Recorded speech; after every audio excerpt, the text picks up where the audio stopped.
One on One with Charles William. Popote pale ambapo unatutazama ni kukaribishe Wasafi TV. Hii ni One on One. Mimi naitwa Charles William.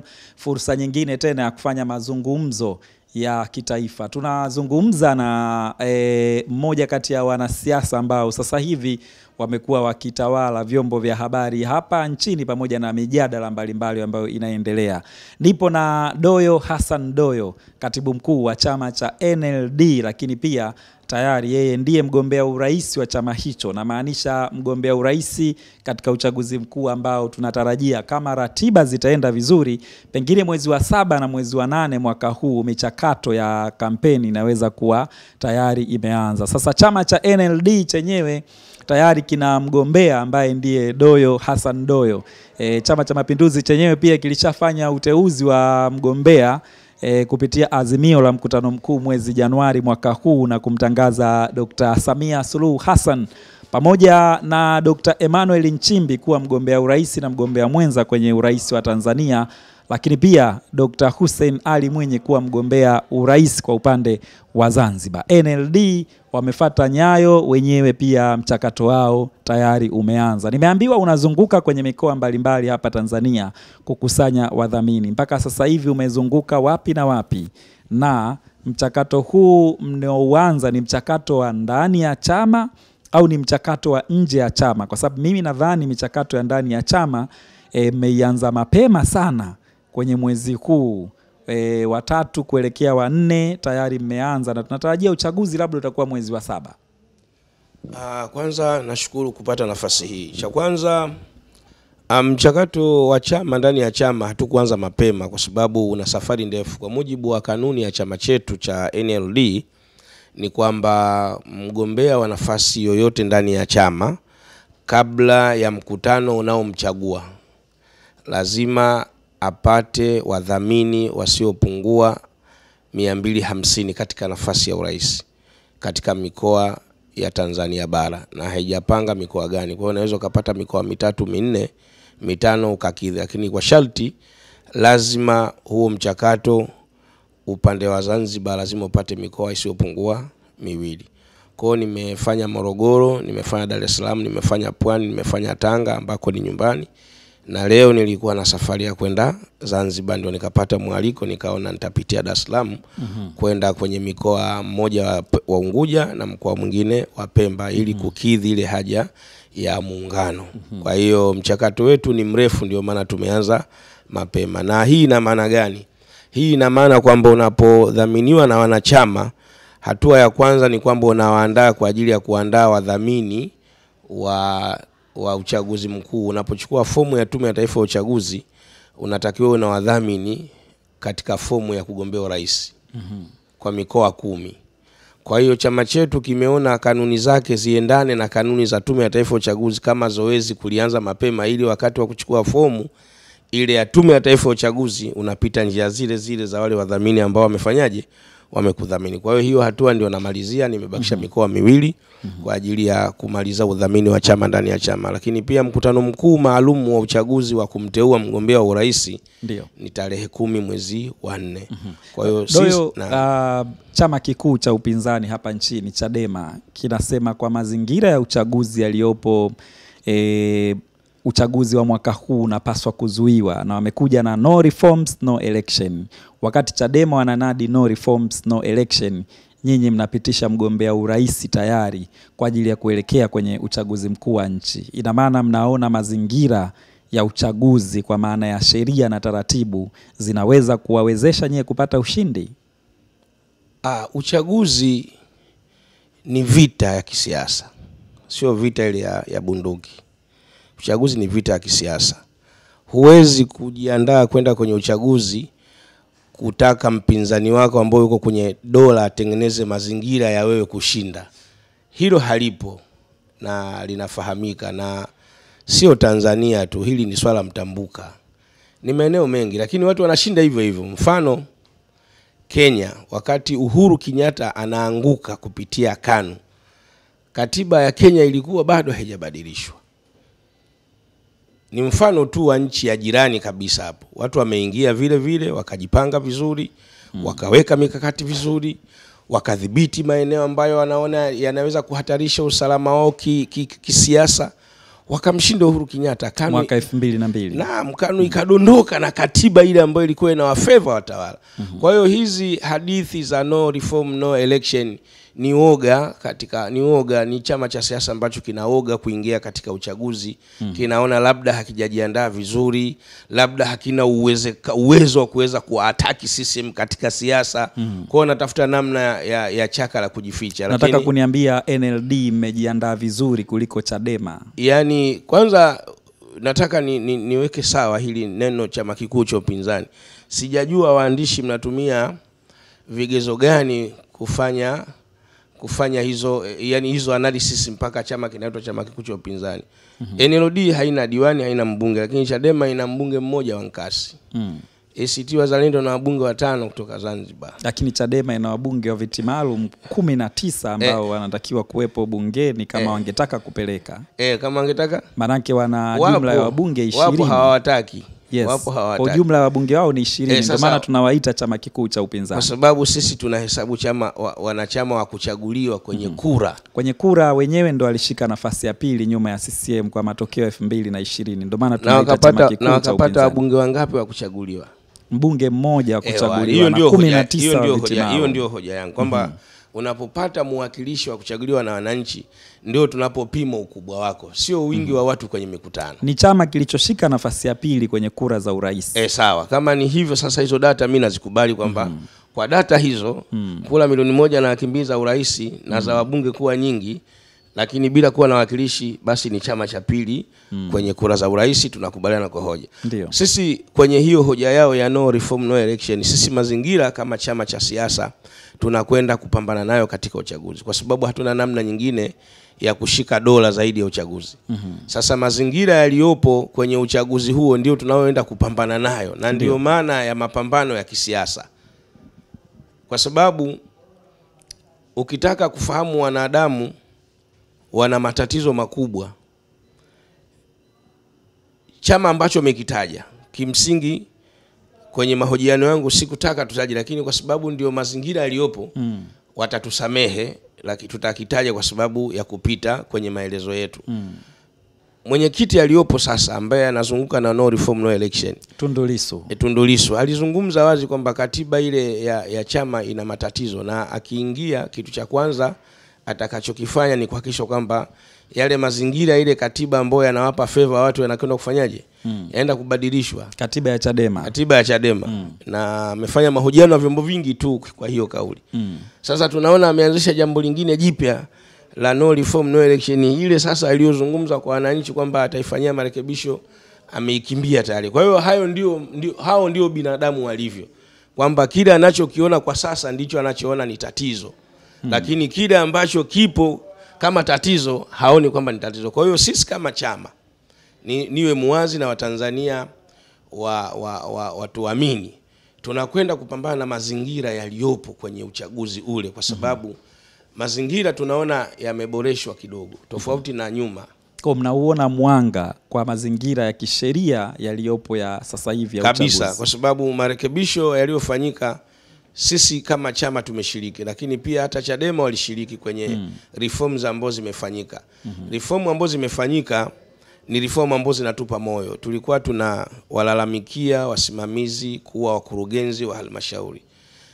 Tulipopiga kelele wote kwa pamoja kama vyama vya siasa, upande wa serikali ukaona kuna haja hili liweze kuondolewa ili kupunguza malalamiko ya upande wa wenzetu katika medani za kisiasa. Wakaona kwamba wasimamizi wa uchaguzi wawe ni maafisa waandamizi wa serikali, wasiwe wakurugenzi. Na wakurugenzi ni miongoni mwa maafisa waandamizi. Wenzetu wanaona kwamba tuliowapinga sisi ni wale returning officer ambao officially ni wateule wa mhimili wa dola moja kwa moja. Hawa ndio tumeona hawawezi wakamsaliti mtu ambaye amewaweka katika hiyo nafasi. Kwa hiyo upande wa serikali kaona sheria iwekwe sawa na itamke. Na hili ni swala muhimu sana watu kulielewa. Hatuwezi kuwa na watu wanaokwenda kusimamia uchaguzi wa rais wa nchi watoke from nowhere, kwamba watoke huko wasikojulikana. Lazima tuwe na watu ambao wana address Mfano anapoomba afisa mwandamizi wa serikali, mfano tuchukulie mfano tu mdogo, mwalimu wa shule ya msingi ni afisa yule, ana address ya kwamba tunadhamana naye kutoka kwenye mifumo ya serikali. Huo ndio maana tunaona kuna mazingira mazuri, kwa sababu yule akishaapishwa anaweza akawa na utashi wa kuamua kutangaza kile kitu ambacho kipo katika stage kuliko mtu ambaye ameajiriwa. Sasa hili lilipofanyika marekebisho kwa upande wetu kama chama, tukaona tunakwenda katika mazingira mazuri. Lakini swala la pili ambalo tumeliona ni swala muhimu, ni kwamba zamani kama mbunge atafanya ujanja akauza fomu na nini kwa namna yoyote ile asiwe mgombea, zamani ilikuwa mbunge huyu ameshapita bila kupingwa. Sasa sheria hii ya uchaguzi ambayo imefanywa marekebisho inaeleza wazi kwamba huyu mtu atapigiwa kura za ndio ama hapana, na kura za hapana zikiwa nyingi, uchaguzi ule maana yake unarudiwa, kwa sababu mgombea amekosa sifa ya kuwa mwakilishi wa wananchi. Lakini watu wanahoji hizo kura za hapana, nani atakuwa wakala? Nani atakuwa wakala? Maana yake sasa vyama vinagombea nafasi ya urais, vinagombea nafasi ya udiwani, vinagombea nafasi ya ubunge. Kama hujaweka mgombea urais, nafasi diwani hujaweka, kama umeweka wakala wa kile kituo, ndiye atakayethibitisha hizo kura za hapana na za ndio, kwa sababu kura zinapigwa kwenye kituo, hazipigwi jimboni. Kwa hiyo ukiweka mawakala kila kituo, maana yake mawakala wako ndio watakuwa wasimamizi wa kura za hapana na kura za ndio, na kuziona kwamba kura nyingi ni za hapana, tunahitaji matangazo hayo nje yabatilishwe kwa sababu kura zimekataa, kwa sababu unaweka mawakala. Lakini vyama vingi vya upinzani havina fedha ikiwemo za kufanya kampeni. Unadhani vitaweza kuwekeza fedha za kufanya kampeni ili ipigwe kura ya hapana kwenye sehemu ambako hawana mgombea yoyote? Kama kampeni unafanya ili uchaguliwe, na sio jambo geni hili ndugu mwandishi, watu wameshashinda majimbo. Kuna marehemu anaitwa Faras Kabuye kule Ngara, jimbo la Biharamulo, alimshinda marehemu Magufuli akitumia beskeli. Ni utashi tu wa watu wanaopiga kura na utashi wanaogombea.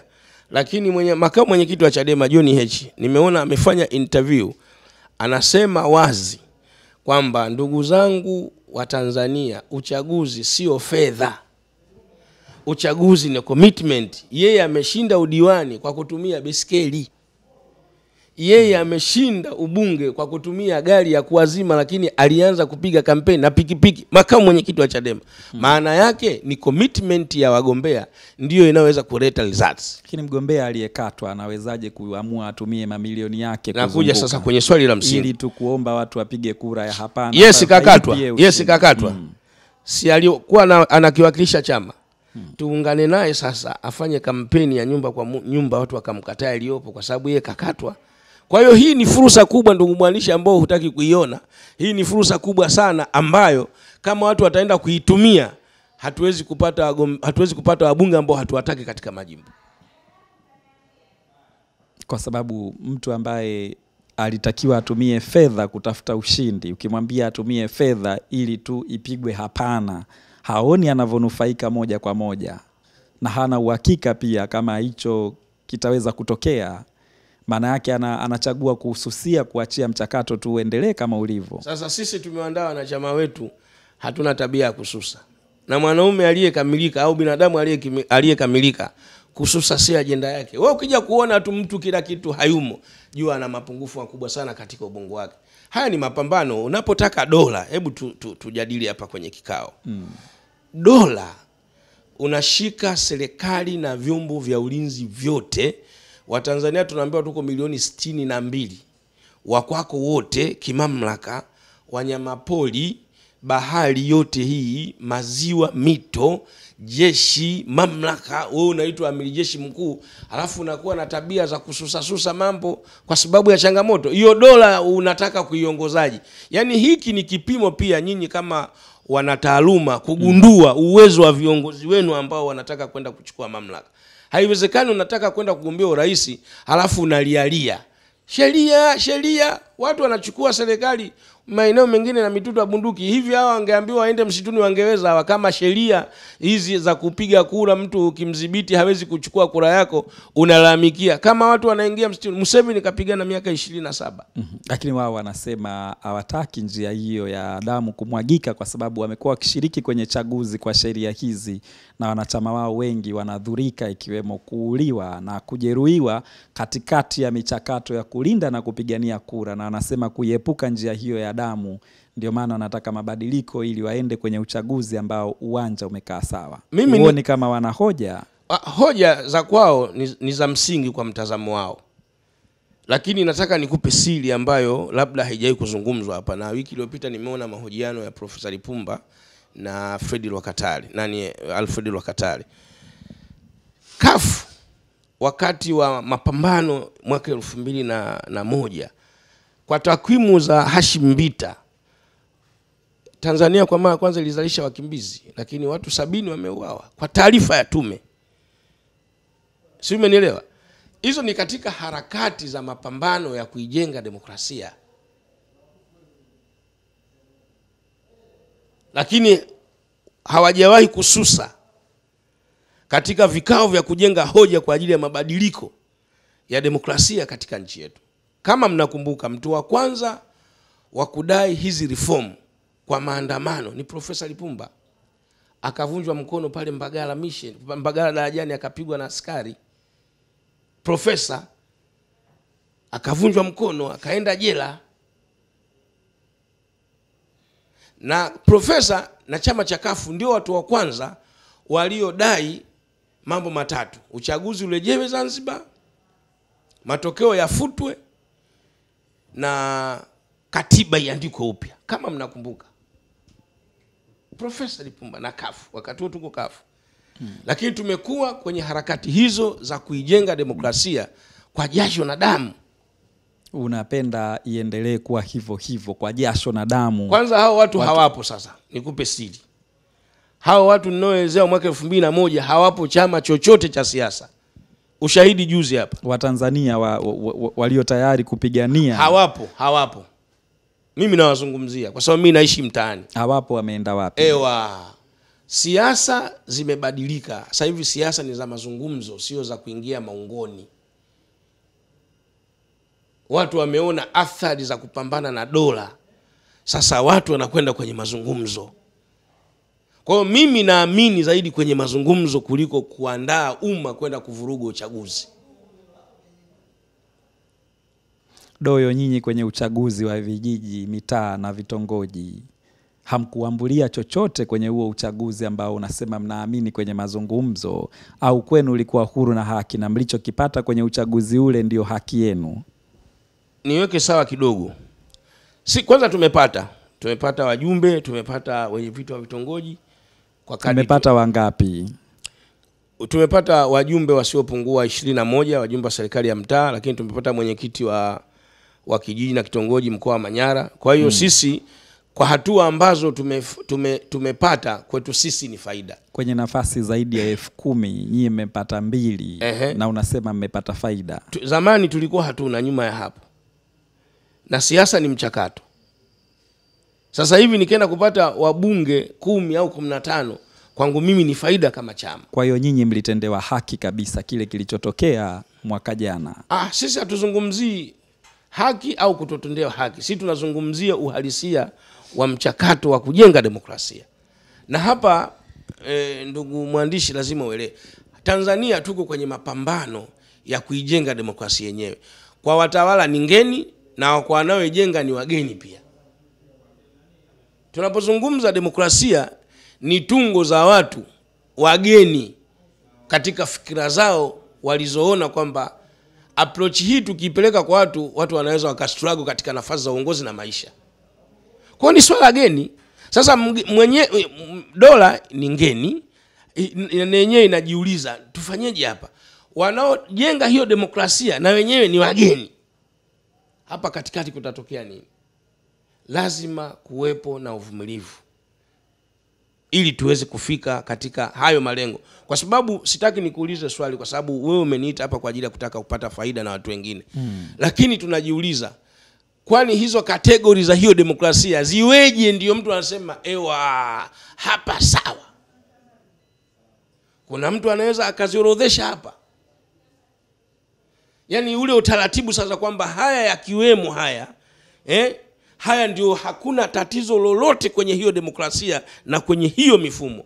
Mtu anaweza akaorodhesha. Ni kwamba wote tunahisi kwa hisia za ubora wa maisha, au tunaishi kwa hisia za ubora wa mambo. Sasa lile ambalo mimi naweza nikaliona ni bora, wewe unaweza ukaliona takataka kabisa, kwa sababu limetokana na wazo la mwanadamu. Hiki ndio kinachotokea. Kwa hiyo sisi NLD tunajua changamoto zilizopo za chaguzi zetu. Lakini kabla ya mwaka 2020 wapinzani walikuwa na wabunge wasiopungua 80 bungeni. Walipatikana kwenye sheria zipi wale? Walichaguliwaje? Aliyewatangaza nani? Wameshindaje? Kulikuwa na commitment ya viongozi wa kisiasa, kulikuwa na commitment ya wanasiasa wenyewe hao wanachama, ikafika hatua majimbo wakashinda. NCCR ilikuwa na majimbo 28. Mlema alikuwa mgombea wa rais. Mabele Maando alishinda, sijui nani alishinda, Masumbuko la Mwaya alishinda, Josefu Salasini alishinda, Makongolo Nyerere huyu mkuu wa mkoa alishinda jimbo la Arusha mjini. Watu walishinda majimbo. Sasa sheria zimeboreshwa tofauti na zile ambazo ziliwapeleka watu kwenye majimbo wakashinda. Sisi tunaona kuna ahueni ya kuweza kwenda kufanya vizuri, tukapata majimbo na hata nafasi ya rais. Kama swali lako lilivyojiuliza, mmejipangaje kuhakikisha mnakwenda kuleta ushindani? Sisi tumejipanga. Kwanza ukumbuke katika daftari la kupiga kura hiyo wakati inaboreshwa, kanda zote sisi tumeweka mawakala, kwa sababu safari hii kuna unafuu. Hawakuandikisha nchi nzima kwa wakati mmoja, wanaandikisha kwa kanda. Kwa hiyo lile zoezi limeturahisishia sisi kuwa na nguvu ile ndogo kuweza kuwapa mawakala wetu kwenye vituo, kanda ya kaskazini, kanda ya pwani, kanda. Kwa hiyo imetusaidia kuliko wangesema nchi nzima, tungeshindwa, kwa sababu lazima maintain wale mawakala waweze kupata chochote, chakula ni kwa maana na nauli ya kwenda na kurudi. Sasa kwa kuweka kanda kumetusaidia sisi kuweza kuweka mawakala katika maeneo ya uandikishaji. Lakini vyama vya siasa, vyama vya siasa karibuni 1% kubwa lile zoezi hawajashiriki, wameliacha tu. Sasa maandalizi yetu sisi yameanzia huko, kuweka mawakala kwa ajili ya kuhakikisha kwamba tunatambua wapiga kura wetu. Mipango yetu ya pili ni kuhakikisha kwamba tunakuwa na fedha za kutosha kwa ajili ya kufanya kampeni na kuwafikia Watanzania. Tuna imani tukifanya hayo tuna uwezo wa kupata ushindi mkubwa katika uchaguzi huu unaofuata mwaka 2025. Lakini Doyo, chama chenu cha NLD hakionekani popote hata kikifanya mikutano mikubwa ya hadhara kama ambavyo vyama vingine kama ACT na Chadema tunaona wakizunguka huku na kule kufanya mikutano ya hadhara.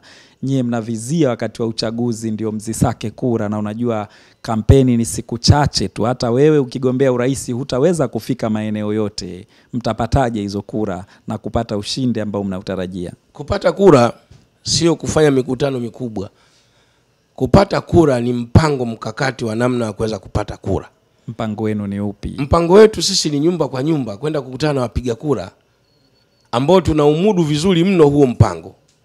Yaani unapojaza watu hapa Kawe, mwingine katoka Mbagala kaja kukusikiliza, mwingine katoka wapi kaja kusikiliza, mwingine katoka Bunju, lakini sisi tunakwenda na mpango wa kuwafuata wapiga kura maeneo walipo. Na mikutano yetu hata kwenye kampeni hamtaiona mingi. Tunaweza tukafanya mkutano ya kuzindua kampeni kwa ajili ya uwepo na maeneo ya sehemu za mikoa, kwa sababu kuna watu ambao wako busy kwenye biashara.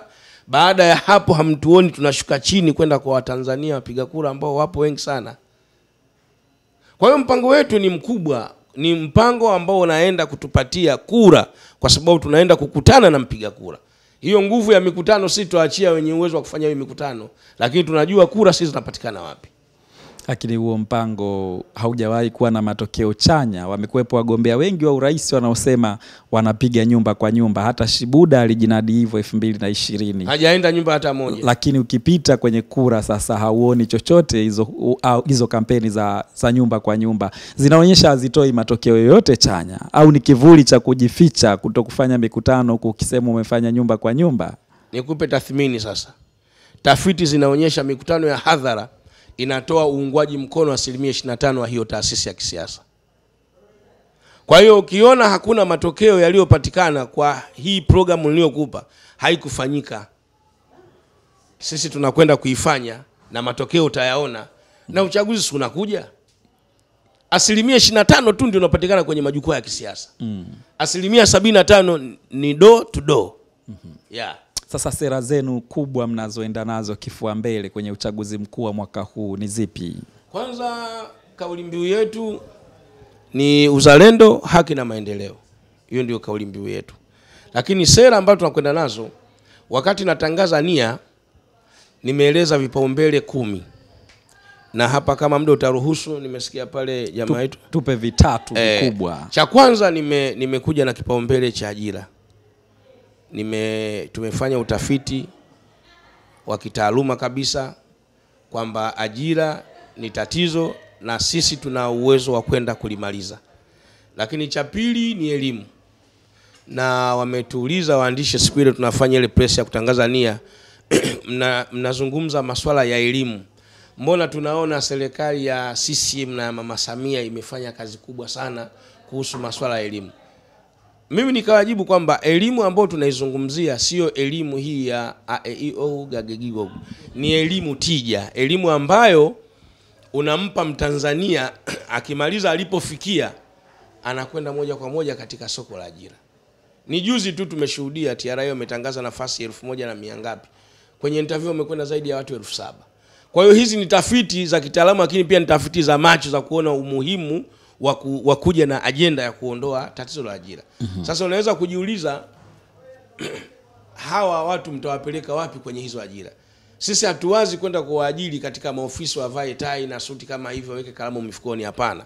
Sisi tumewaza kutanua wigo wa fursa za utendaji wa kazi. Mfano, ukanda huu wa bahari kutoka Lindi mpaka Tanga, jiografia peke yake ile inaweza ikamaliza ikachukua asilimia zaidi ya 70 ya watu wasiokuwa na ajira kuwa katika sekta ya uvuvi. Kwa sababu hata kama umesoma taaluma nyingine ambayo haipo, ikija taaluma nyingine unapata mafunzo tu machache kwa ajili ya kwenda kwenye hiyo shughuli. Sisi mpaka sasa hivi hili taifa halina meli kubwa inayokwenda deep sea. Ni meli za wageni ndio ziko hapa. Maana yake kama unaamua kutengeneza ajira kupitia mazao yanayotoka majini, maana yake unaweza ukachukua kundi kubwa la ajira na ukasababisha fedha. Lakini kwa sababu mpaka sasa hivi Watanzania tunakula samaki, tunakula watoto wa samaki. Hatujawahi kula samaki. Una maana gani kusema tunakula watoto wa samaki? Samaki, kuna samaki huko ndani ya maji zaidi ya ukubwa zaidi ya mimi. Ushahidi mliona mwaka jana alitoka kule Kiro ufukweni kaja mwenyewe kwamba jamani kule mimi sioni mtu wa kunivua. Akaja usiku akajiweka pale, watu asubuhi wanaenda na mapanga wanagawana mpaka limeoza pale ile samaki. Zile ndio samaki ninalotaka zivuliwe tukauze tupate fedha za kigeni. Hilo la kwanza. Kila pili, tunakwenda kutengeneza viwanda kwa ajili ya kusindika minofu ya samaki.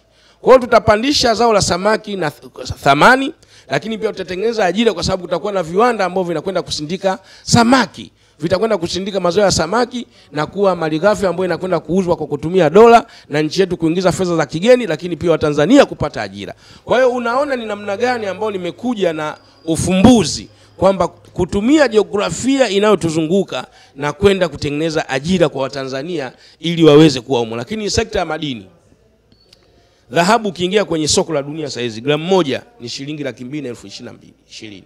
Gramu hii Watanzania wako mapolini humo wanachimba kwa kutumia vifaa duni. Serikali nitakayoiongoza kama nitafanikiwa, tutakwenda kuhakikisha tunaweka vifaa vya kisasa na madawa ya kibiolojia ambayo yanaweza yakaisafisha dhahabu kwa wepesi ili kupata dhahabu ya kutosha na kuwawezesha vijana kuishi kutokana na uchimbaji. Leo nchi hii ina miaka 62. Lakini ndugu yangu mwandishi, nchi haina hata smelter ya kuweza kuchenjiwa dhahabu ambayo inauzwa dola 20,000 tu, dola milioni 2.5. Kiwanda cha kuchenjua dhahabu kimeshaingia, naenda kukijenga Geita pale.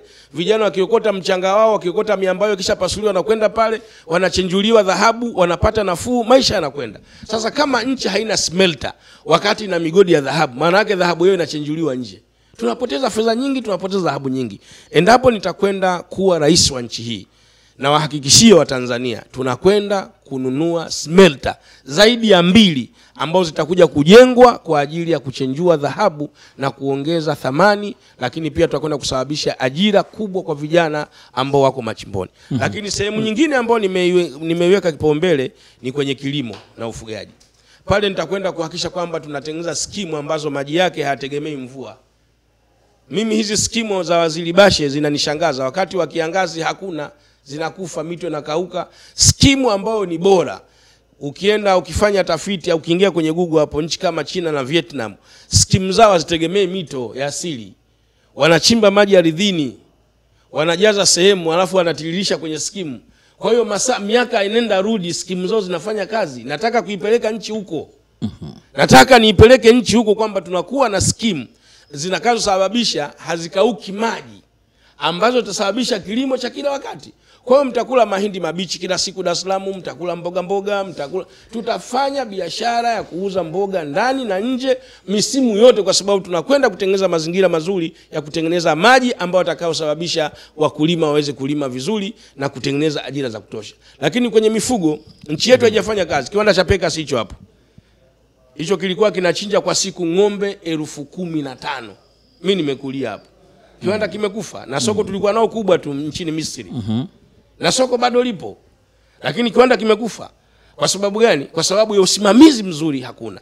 Endapo nitakuwa rais, tunahakikisha kwamba tunatengeneza viwanda ambavyo vinakwenda kutengeneza thamani ya mazao ya mifugo ili kuweza kuongeza thamani na weza kuwapatisha vijana ajira na Watanzania kupitia mifugo. Lakini pia mifugo unatengeneza vifungo vya shati, unatengeneza gundi, unatengeneza nguo, makoti, mikanda, viatu. Hiyo ni mifugo. Kwa hiyo tunakwenda, nimetaja vipaumbele 3 ambao vinakwenda kuhakikisha Watanzania wanakwenda kupata ajira na wananufaika na maisha yao katika nchi yao kupitia jiografia iliyotuzunguka. Lakini la mwisho tunakwenda kumnyanyua mtoto katika elimu ya teknolojia. Watoto wa kike wa Tanzania hawapo katika soko la ajira tofauti na watoto wa kiume.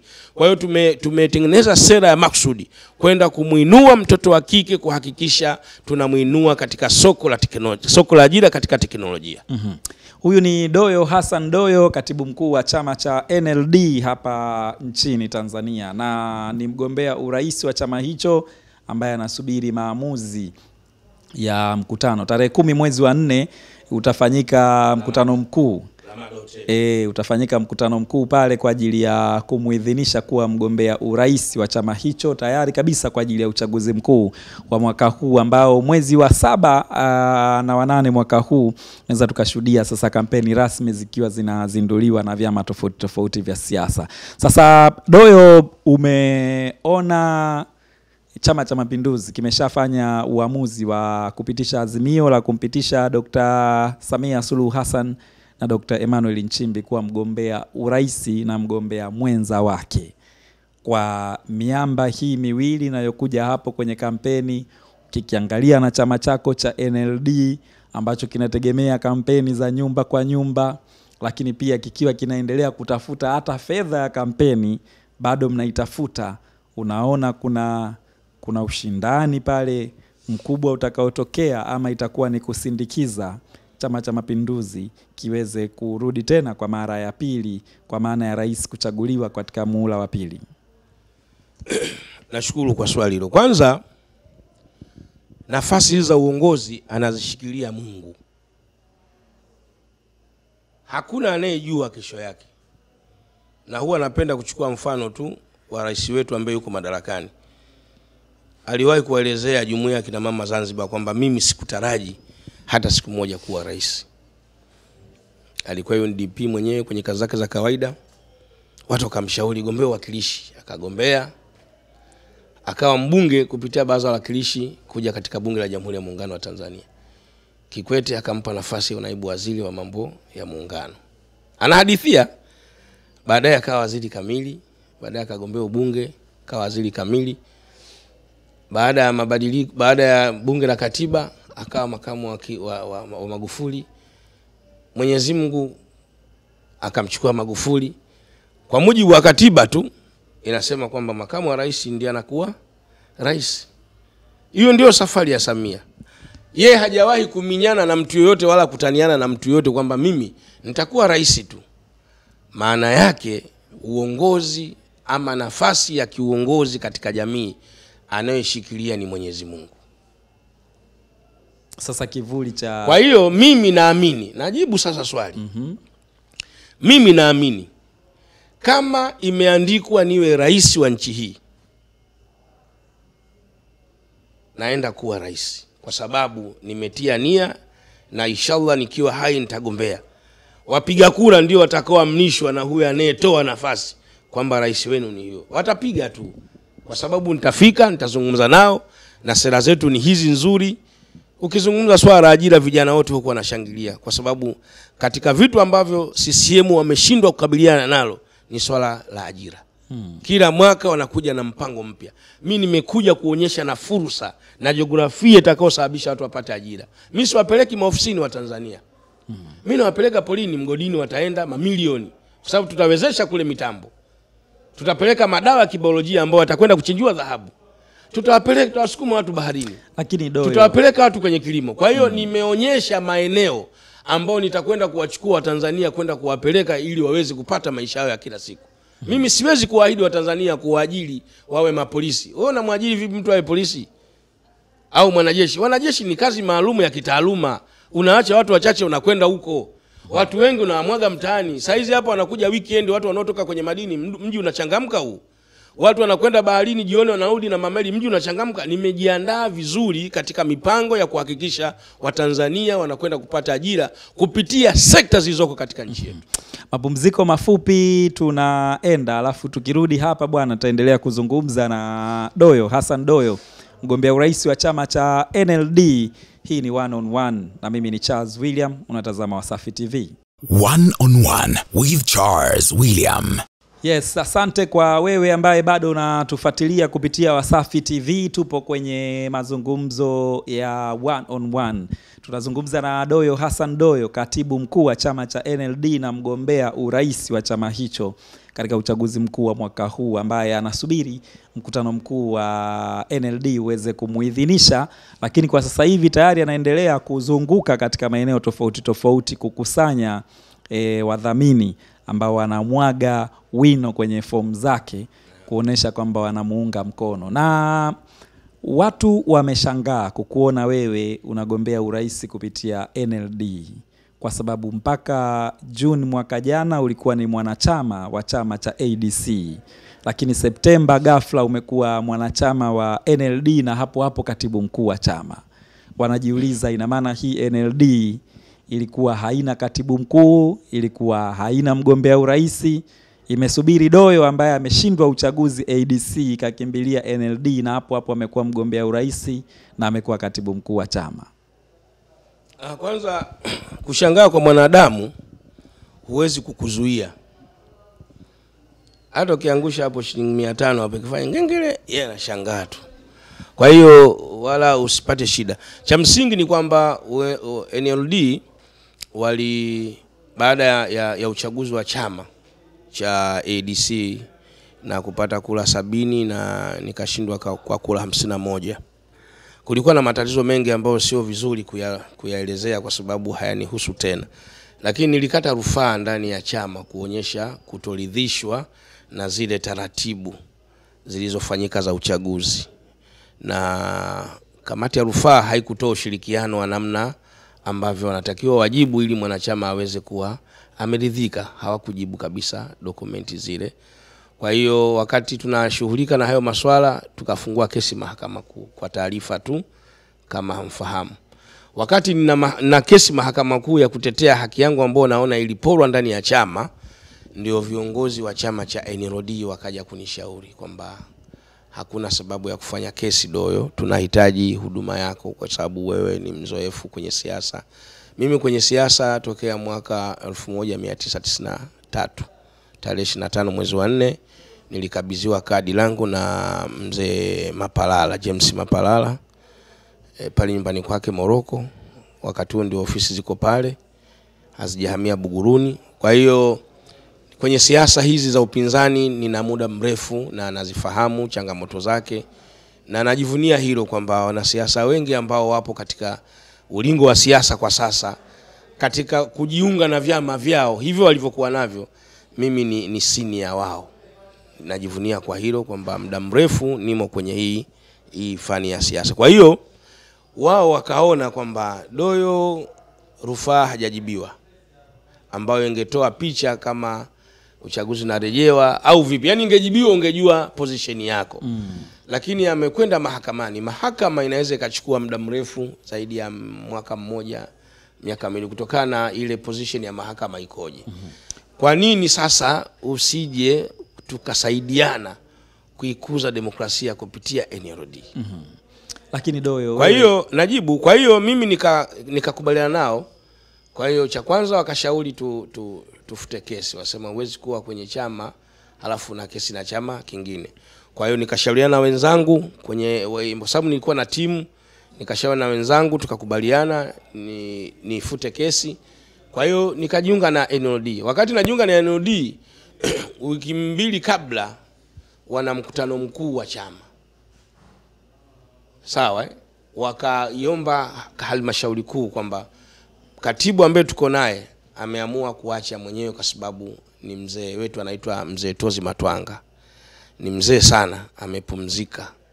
Kwa hiyo kamati kuu ikaombwa kwamba tunaye Doyo Hassan Doyo ambaye ni mwanachama wetu, tunamuomba tusaidie hii kazi ambayo mzee wetu anatuachia. Basi mzee mwenyewe akaomba wa halmashauri kuu. Basi na mimi nikakubali, wakanipenda nafasi. Kwa hiyo mchakato wa chama chao kipindi kile ndio uliosababisha mimi nimekuwa kiongozi katika chama cha NLD. Kwa hiyo kuna baraka zote za viongozi wenzangu ambao nimewakuta, na nimekabidhiwa vifaa vyote vya chama, mihuri, nyaraka mbalimbali kwa roho safi tarehe 9 Septemba, kwa sababu waliamini katika uwezo kwamba naweza nikakisaidia chama. Kuhusu kugombea urais, ndio. Kuhusu kugombea urais, mpaka sasa hivi bado nafasi hazijafungwa, kwamba kwa sababu Doyo kagombea marufuku watu wengine. Ndio maana nimeweka sawa pale kwamba tuna mkutano mkuu tarehe 10 Aprili. Kwa hiyo mwanachama au Mtanzania yote mwenye sifa ambaye ni mwanachama wa NLD anaruhusiwa kuja kuchukua fomu, aingie kwenye kinyang'anyiro. Kwa hiyo sijafunga. Kwa hiyo hawa wanaoshangaa hawajui tu utaratibu kwamba umefungwa. Utaratibu bado, naweza nikagombea pale nisipate pia, akapata huyu ambaye anakuja, tukashirikiana naye katika kuhakikisha kwamba tunakwenda kumpigia kampeni ili aweze kushinda uchaguzi au kufanya vizuri katika uchaguzi unaokuja.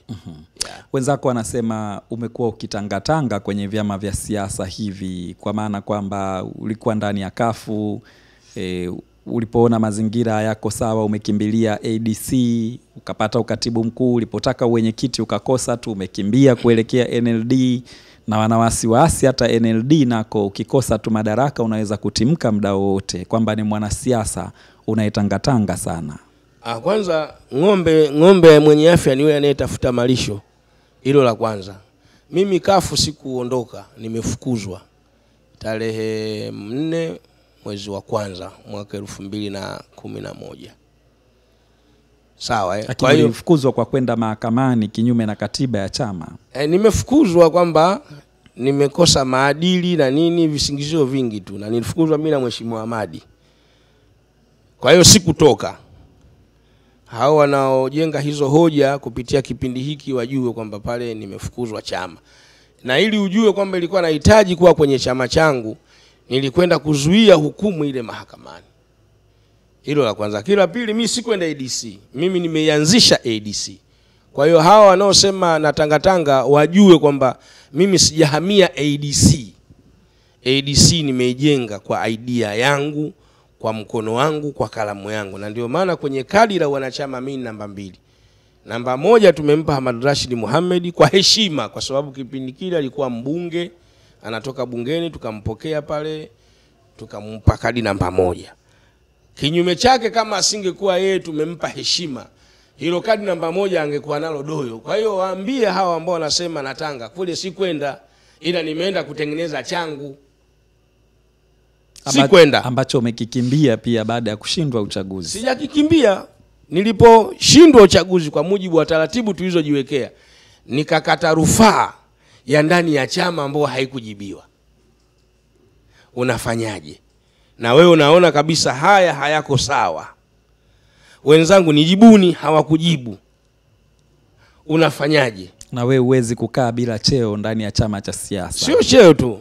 Mimi siwezi kukaa bila kufanya siasa. Na ndio maana nimesema wenzetu hawa NLD wakaja kunishauri statement yangu ya kwanza kwamba unaonaje ukafuta hizo kesi, tukaja kusaidiana. Kwa hiyo huo ndio utaratibu wa mimi kutoka kwenye hivyo vyama. Sio kama wanasiasa wengine wanafanya kurukaruka. Mimi kafu nimefukuzwa, ADC nimeitengeneza, NLD nimeombwa na wenzangu kwa ajili ya kushirikiana nao kujenga demokrasia. Kunipa nafasi ya ukatibu mkuu ni wao kuona uwezo wa nafasi hiyo naweza nikakisaidia chama kufikia malengo yake. Otherwise ningekuwa mwanachama wa kawaida, lakini wao wakasema hapana, kwa sababu tunaenda kwenye uchaguzi mkuu. Mzee wetu amepumzika, twende na Doyo. Kwa hiyo sikuweza kuwakatalia. Hivyo ndivyo ambavyo nimefika hapa NLD. Chama chako NLD kinatajwa kuwa ni miongoni mwa vile vyama 14 ambavyo vimekuwa vikitumia muda mrefu kugombana na Chadema kuliko kugombana na CCM. Kwa maana kwamba vinakuwa kimya mambo yanapoenda, ikitokea Chadema wanafanya jambo wanaibuka kuwapinga Chadema, lakini hawaibuki mara kwa mara kukipinga Chama cha Mapinduzi, na mnaitwa kwamba nyie ni vyama vya mfukoni. Kwa nini mmekuwa namna hii? Huo ni mtazamo tu, ndugu mwandishi. Ni mtazamo, na hizo ni hoja za wanasiasa ambao wamefilisika.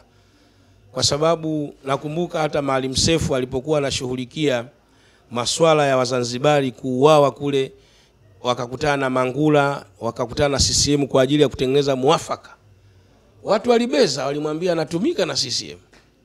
Wakati anakwenda kufanya dialogue ya kusababisha Watanzania wasife, Watanzania wasiendelee kuuawa, anaitwa anatumika na CCM. Kwa hiyo mimi nimezoea, kwa sababu niko muda mrefu, mtu akikosa hoja anatafuta jambo la kukupa ili aonekane yeye ni mahiri, wewe udhalaulike. Lakini Profesa Lipumba baada ya kafu kuingia kwenye muafaka aliambiwa anatumika na CCM.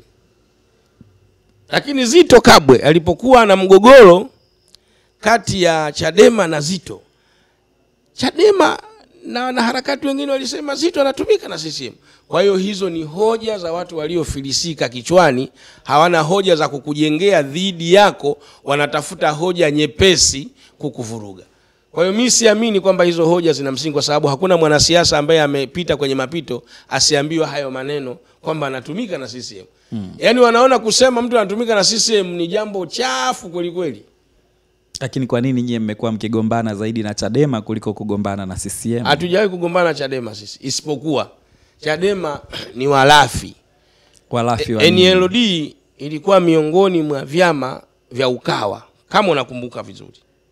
Mwaka 2015 ndio sehemu ambayo tulipanga na wao kuweka wagombea, walipeleka wagombea wao, likapita la uchaguzi. Lakini ule muungano ukatengeneza kura za rais kwenda kwa Ruasa, na kwenda kwa Slaa. Ruzuku iliyotokana na muungano wa Ukawa kwenda kwa Ruasa, muungano wa Ukawa, Chadema wamezichukua peke yao. Kura za asilimia ya wabunge waliopatikana kutokana na kura za Ukawa, Chadema wamechukua peke yao. Hii ni dhuluma kubwa Chadema imeifanyia NLD. Kwa hiyo vita sio ndogo. Lakini hiyo NLD majimbo 264 Tanzania ilikuwa ina nguvu ya kusimamisha mgombea jimbo moja tu. Tulikuwa na majimbo machache tu. Swali zuri sana. Tulikuwa na majimbo machache ambayo tumegawana kwenye mfumo. Sisi tulipewa majimbo ya ukanda wa kusini. Ilikuwa machache sana. Lazima niwe mkweli. Hapa tunaongea na chombo cha habari, siwezi kutengeneza uongo. Tulipewa majimbo ya kusini kwamba mzee Makaidi kule ndio kwao, na kule anakubalika. Tumwachie majimbo. Majimbo hata 5 hayafiki. Kwamba wakipata haya majimbo yatasaidia wakaleta wagombea. Kafu akaleta wagombea. Sasa ukawa huo ukawa aina gani ambao mnapanga vizuri, alafu wenzenu wanakuja kuwavamia kwenye maeneo hayo. Sasa unataka mimi niwachekee hawa wakati wanatumia pesa, wanatumia nguvu ya wenzao kimabavu. Lakini wenyewe wanasema kwamba kwenye maeneo mengi nguvu ya umma ilitumika kuamua kwamba Chadema na CUF waweze kusimamisha wagombea. NLD haikuwa na nguvu. Kila wananchi walipoulizwa kwenye mikutano ya hadhara walionyesha kuwakubali wagombea wa CUF na Chadema, ndio maana NLD haikupata chochote. Hilo ni kweli, lakini nguvu ya umma haitokani na upepo, inatokana na watu. Kwa sababu mshakubaliana na wenzako kwamba upande huu tuwaachie wenzetu wa NLD, kuna haja sasa ile nguvu ya ule umoja wa Ukawa kwenda kuweka mambo sawa, ili sasa zile nguvu zao za Ukawa ambao zipo pale ziende kwa huyu ambaye ni miongoni mwa hao watu ambao mmeungana naye. Kwa hiyo ni sehemu ya usaliti wa kawaida tu kwenda kumuona mtu huyu hana maana na kummaliza. Kwa hiyo hili ndio lililotokea kwamba vyama vyenye nguvu vimeenda kuzika vyama vidogo katika umoja wa Ukawa. Hampo tayari kwa muungano wote sasa? Hatuko tayari kwa muungano wote kwa sababu tumeshajeruhiwa na tumeshadhulumiwa. Yaani Ukawa umekwenda kuidhulumu demokrasia ya nchi hii kwa kufanya uharamia katika makubaliano. Kwa hiyo mtu yote anayekuja hapa anayesema kuna Ukawa au tunataka kuungana, muulize swali lifuatayo: kwa nini ruzuku iliyopatikana kwenye muungano wa Ukawa NLD haikupata? Kwa nini wabunge wa viti maalum kutokana na kura za idadi ya wabunge NLD haikupata? Kwa nini mmekwenda kudhulumu majimbo ambao mlipanga NLD waweke wagombea na nyie mkasapoti mkapeleka wagombea wa vyama vyenu? Hayo maswali lazima wajibu kama nyinyi mnatenda haki. Kwenye NLD CCM ni rafiki kwenu kuliko Chadema? Swala la urafiki kwenye siasa ni vyama vyote na kwa sababu hii nchi ni ya demokrasia. Siwezi kugombana na chama cha siasa kwa sababu ya itikadi. Kuna maisha baada ya hiyo siasa yenyewe. Kwa hiyo hata hawa ambao tunasigana katika mtazamo bado ni marafiki zetu na tukikutana tunasalimiana kwenye vikao vya baraza, kwenye vikao vingine. Uadui wetu upo katika dhulma. Ambayo mnaona Chadema wana dhulma kuliko CCM. Sasa sisi kama ndogo hii wametudhulumu, wakienda kwenye dola hawa watakuwaje? Kwa sababu CCM si tunamdai matokeo. Chadema tunamdai ruzuku ambao tumetafuta wote. Chadema tunamdai wabunge ambao tumetafuta wote. CCM tunamdai nini? Matokeo yashatoka, ndio hayo tunawadai kwa wenzetu wameyachukua yote. Sasa kwa kumalizia, ukitazama uongozi wa Rais Samia Suluhu Hassan kwa miaka 4 ambayo amekaa madarakani, unauonaje na unaweza kumpa alama gani kwa jinsi ambavyo ameongoza nchi? Kwa miaka 4 ya Rais Samia, kitu ambacho naweza nikamshukuru hadi milele ni falsafa yake ya 4R. Swala la uvumilivu kwangu mimi ni swala bora sana. Fikiria mtu saizi anazunguka nchini anasema Watanzania tukinukisheni hakuna uchaguzi, maana ya kukinukisha ni vita au fujo. Lakini hata hashughulikiwi na chombo chochote cha dola. Ni uvumilivu wa hali ya juu sana. Mtu gani sasa unamaanisha? Tundu Lissu alikuwa alikuwa juzi alikuwa Sumbawanga akasema, na clip ninayo kwamba hapa tukinukisheni hakuna uchaguzi. Kukinukisha maana yake ni nini? Kwa hiyo lakini yuko anaendelea na ziara. Huu ni uvumilivu wa Dr. Samia, nampa 100% kwenye hilo swala la uvumilivu. Lakini hatua za kimaendeleo zimepigwa za kuonekana. Kulikuwa na miradi ya mkakati ambayo iliachwa na mtangulizi wake, mfano reli ya SGR, bwawa la Mwalimu Nyerere, daraja Busisi, daraja la Wame, ilikuwa kwenye 30-40, lakini katika miaka 4 vitu vyote hivyo amemaliza. Kwa kweli kama kiongozi wa kisiasa nimeona haya maeneo amefanya vizuri sana Mheshimiwa Rais. Sasa kwa nini unagombea urais kama Samia, Rais wa Jamhuri ya Muungano wa Tanzania, amefanya kazi nzuri unayompa 100% kwenye demokrasia na 100% kubwa za kukamilisha miradi? Kwa nini unagombea urais badala ya kumunga mkono ili achaguliwe kwa mara nyingine? Ni haki yangu ya kikatiba na nina utashi wa kuwa rais wa nchi hii. Haimaanishi mtu anapofanya vizuri katika nafasi ya urais kwamba mtu mwingine hana ruhusa kuidai. Hapana. Asante kwa Doyo, Hassan Doyo, katibu mkuu wa chama cha NLD na mgombea urais wa chama hicho kwa kufika kuzungumza na mimi Charles William kupitia One on One ya Wasafi TV. Mpaka wakati mwingine tena, ni kushukuru wewe ambaye umetufuatilia muda wote kupitia YouTube channel yetu ya Wasafi Media, lakini pia kupitia Wasafi TV. Shukrani kwa timu yangu yote ya uzalishaji ikiwa inaongozwa na Salum Maganga, Baba Nahia. Lakini asante pia kwa Romi 255. Shukrani pia kwa Jacob kwenye upande wa sauti, na upande wa kamera pia tulikuwa tunaye Stans kwa siku ya leo. Na wakati mwingine tena usikose kutufuatilia sisi hapa One on One ya Wasafi TV. One on One with Charles William.